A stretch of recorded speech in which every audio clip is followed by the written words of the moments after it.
চট্টগ্রাম বন্দরে new mooring container terminal পরিচালনার দায়িত্ব বিদেশিদের হাতে দেওয়ার চুক্তি বাতিল চেয়ে রিটের রায় ৪ December.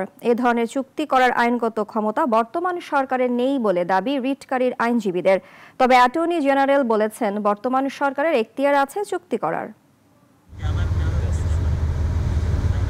New mooring container terminal নির্মিত হয় ২০০৭ সালে। চলতি বছরে এই টার্মিনালটি বিদেশি প্রতিষ্ঠানের হাতে ছেড়ে দেওয়ার প্রক্রিয়ার বৈধতা নিয়ে হাইকোর্টে রিট করেন বাংলাদেশ যুব অর্থনীতিবিদ ফোরামের সভাপতি মির্জা ওয়ালিদ হোসাইন। সকালে হাইকোর্টের এক দ্বৈত বেঞ্চে শুনানি হয় এ রিটের। পরে রায়ের জন্য ৪ ডিসেম্বর দিন ধার্য করেন হাইকোর্ট। শুনানিতে অ্যাটর্নি জেনারেল বলেন, বন্দর তুলে দেওয়ার অভিযোগ সঠিক নয়।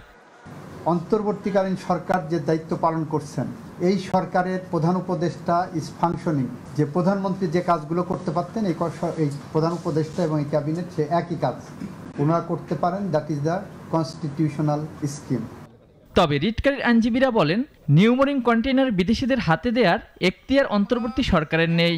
যেহেতু পার্লামেন্ট নাই, যেহেতু প্রাইম মিনিস্টার নাই, মন্ত্রী নেই, সুতরাং এই মুহূর্তে এই সরকার কোনো রকম প্রসেস গ্রহণ করতে পারেন না। সংসদ নির্বাচন পরবর্তীতে যে সরকার গঠিত হবে সেই সরকারের জন্য এই নীতিগত প্রশ্ন এবং নীতিগত বিষয়গুলো রাখার জন্য মহামান্য আদালতের কাছে আমরা উপস্থাপন করেছি।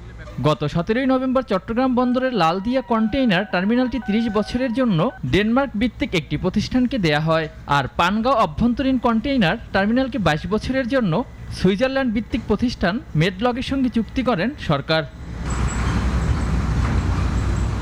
অলিউল রনি, নাগরিক, ঢাকা।